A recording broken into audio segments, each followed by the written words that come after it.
मंडी बहाउद्दीन से खबर शामिल करते हैं। डिस्ट्रिक्ट ईसा हसन चौधरी की रिपोर्ट के मुताबिक deputy commissioner Shahid Imran mart की जेर सदारत ज़िला तहफ़्फ़ुज़ सारफ काउंसिल का इजलास DC ऑफिस के कॉन्फ्रेंस रूम में मुनक्किद हुआ, जिसमें सदर chamber of commerce and industry Saeed Raza Haider Shah ने खसूसी शिरकत की। इजलास में assistant director legal district consumer protection council Shahla Mubeen समेत मेंबरान डिस्ट्रिक्ट कंज्यूमर प्रोटेक्शन काउंसिल ने भी शिरकत की। डिप्टी कमिश्नर ने काउंसिल के नए मेंबरान को खुशामदीद कहा।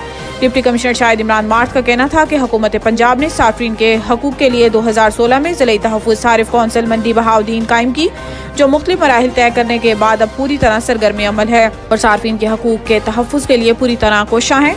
इन्होंने कहा है कि सार्फिन पंजाब सारिफ तहफ़्फ़ुज़ एक्ट के तहत अपनी शिकायत के अजाले के लिए ज़िला तहफ़्फ़ुज़ सारिफ काउंसिल और कंज्यूमर कोर्ट से रजू कर सकते हैं।